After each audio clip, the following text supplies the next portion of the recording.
It's very interesting that you mentioned a little bit earlier Islam's attitude to women.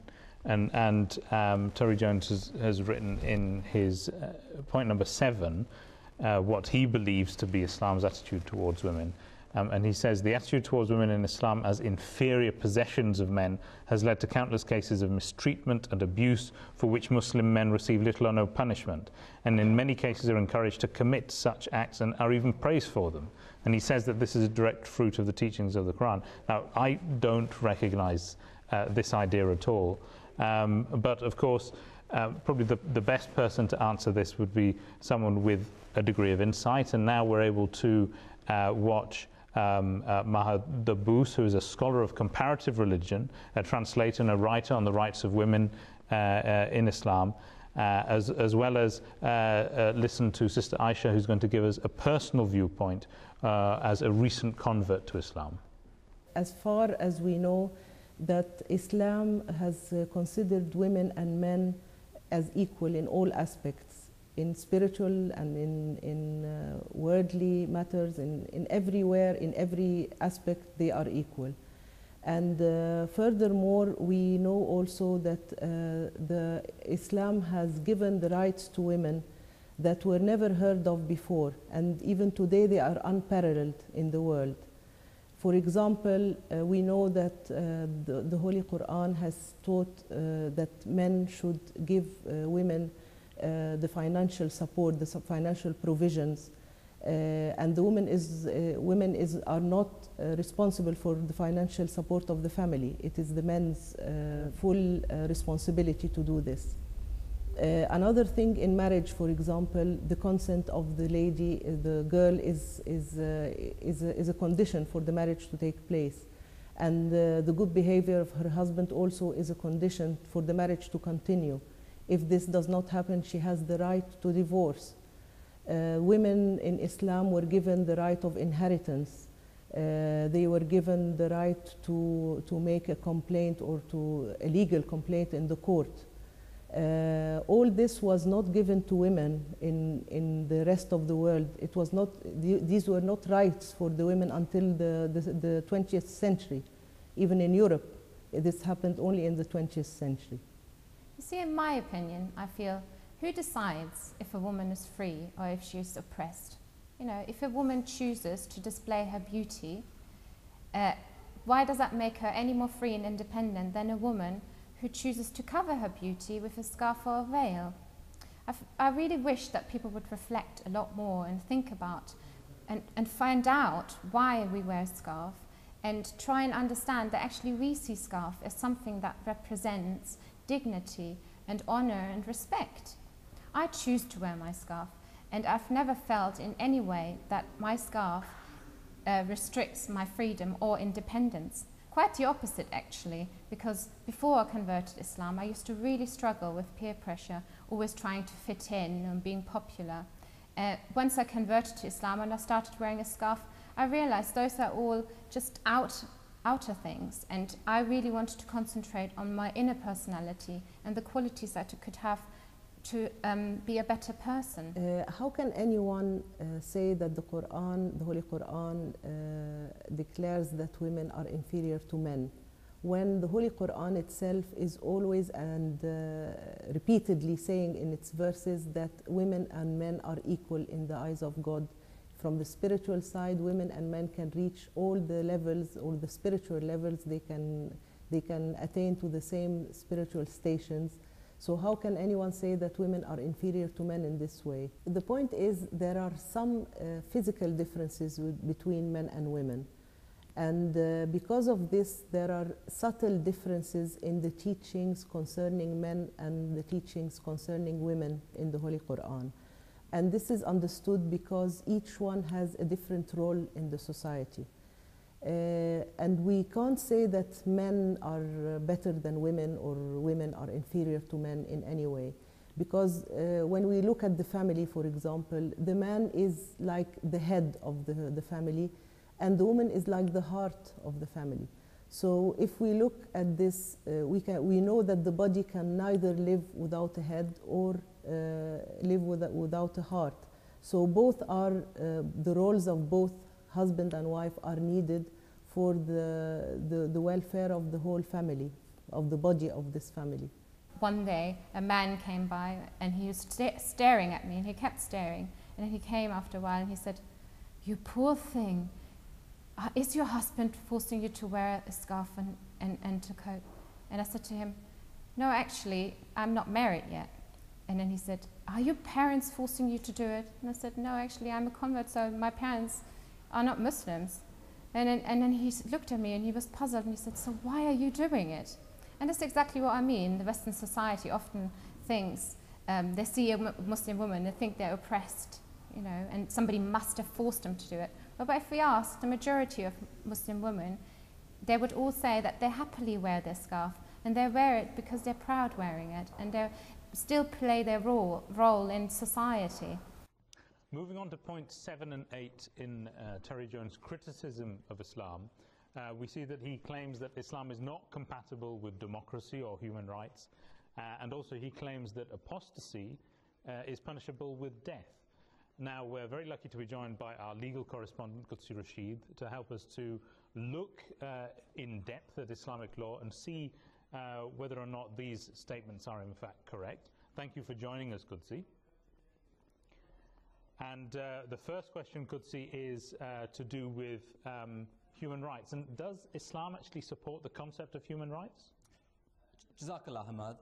Of course it does. I think there's no question about that. And a simple and brief overview of the principles of Islam would show this. Islam, just like every revealed religion that preceded it, emphasizes the importance of the respect and duties towards all of God's creatures. That particular relationship embeds human rights into the very fabric and core of Islam. If you look at the rights that are contained, for example, in modern-day international law, Islam respects those rights exactly.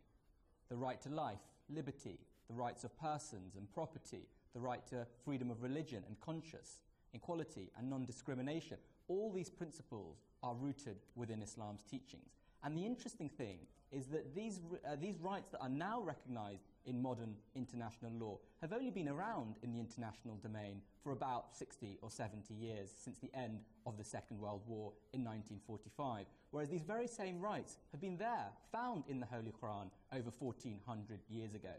And rights that are still being fought for today in many parts of the world are also there to be found within Islam. Socio-economic rights, for example, which are still being fought for in countries like the United States, the right to welfare and food and an adequate standard of living, these are all there in Islam, as are environmental rights and rights for animals. All of these rights are there contained in Islam. Many people think that Islam is incompatible with the idea of freedom of religion, that Islam doesn't allow people to practice their own conscience as far as religion is concerned. But is this true? Most certainly isn't true, Dr. Khan. In Islam, the right to practice one's own religion is definitely protected.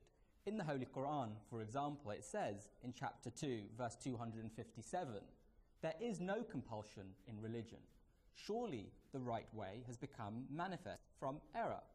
What can clearly be seen from this verse is that the right to choose one's own path is there left up to the individual choice. Dr. Jones talks about the fact that in Islam there is no concept of moral agency or of individual choice. What this verse clearly shows is the complete opposite. It allows people to choose what is right for them. It goes on in the Quran and says in chapter 10, verse 100, and it asks rhetorically, "Wilt thou then force people to become believers?" This rhetorical device shows the fact that matters of belief, matters of religion, they're all matters of the heart and the soul. These are not things that can be enforced by the sword or by any method of force. And so people are left up to their own judgment. And in Surah Al-Kafirun, chapter 109 of the Holy Quran, it says, "Say, O ye who disbelieve, I worship not as you worship, nor do you worship as I worship, nor do I worship that which you worship, nor do you worship him whom I worship. For you, your religion, and for me, my religion. What better evidence can there be of freedom of religion? For you, your religion, and for me, my religion." Thank you. And finally, many people in the West, even some Muslims, believe that Islam is not compatible with democracy, with the idea of democracy. But does Islam allow for democracy? It most certainly does. What we can see from the principles of Islam when it comes to democracy is that Islam does not enforce or particularly mandate any specific form of administration or governance. It sets forth a basic principle on how people should be governed. It says in the Holy Qur'an, God commands you to entrust the responsibility of government to those worthy of it, and those of you who become rulers should rule justly. This is in Surah An-Nisa, chapter 4, verse 59. What we can see here are two basic principles. The first shows that the sovereignty is the sovereignty vested in the people. It's talked about as a trust, that actually the sovereignty does not lie within the ruler, but it lies within the people, and that the power to rule proceeds not from the sovereign to the ruled, but rather from the people to the sovereign. And what the responsibility of those people is to entrust that power among those people who are able to rule justly. And that leads to the second principle, that people who are ruling should rule along the principles of justice, equity, and respecting the rights of other people. So you could have a caliph, you could have a representative government, you could have an elected council, you could have various forms of government, but as long as they have the democratically mandated right from the people, the sovereignty of the people have been given to them, and they rule with justice and equity and according to those principles, then those are all consistent with Islam. And Islam goes on to say, and this is in the Qur'an as well itself, is that whatever authority there is over you, that is what you have a loyalty to obey and a duty to obey. Thank you, Qudsi Sahib. Now back to this final point that Dr. Terry Jones has made about the idea of apostasy in Islam. And this is probably an idea that is quite widespread within the Muslim world as well, the idea that apostasy, the punishment for apostasy, the punishment for someone who leaves Islam is death. But where has this idea come from? Well, it's come from the Bible. This does not appear anywhere in the Qur'an. The Qur'an has given total freedom of religion. On the other hand, we see that in the Bible, for people who go against the commandments of God and who move away from them, they're stoned. Stoning is advocated by the Bible, not by the Qur'an. And it's good that you said that there are many Muslims, that you pointed this out here, that there are many Muslims who are under the impression that the apostate has to be put to death, so nobody has the right to leave Islam. Once they're in there, they're welcome to come in, but not to go to leave, to go out. This is mostly because of some really, medieval-minded clerics, especially present-day ones who've written extensively on this subject.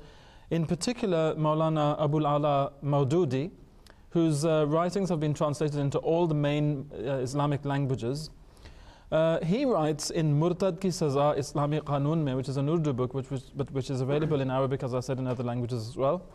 He writes, "In our domain, we neither allow any Muslim to change his religion, nor allow any other religion to propagate its faith." So a very bleak picture indeed he's painting here, and this is taken to be the sacred message of the Qur'an by many Muslims today. So what is the reality, though? I mean, if you're saying that this isn't true, that the likes of Maulana Maududi are propagating a false idea of the punishment for apostasy, what's the reality? What is the punishment for apostasy? Well, for me, the thing is, I don't believe the ordinary common sense Muslim, if you want to put it that way, who wants to live their life in accordance to Islam. The fact is, it would seem that these people are not even reading the Quran, because in the Quran Allah says, "La ikraha fi din," there is no compulsion in religion. So what does that mean? It doesn't mean anything other that we cannot compel you, we cannot force you to stay or to leave. It is purely up to you. So actually that means there is no punishment for apostasy at all? Absolutely none.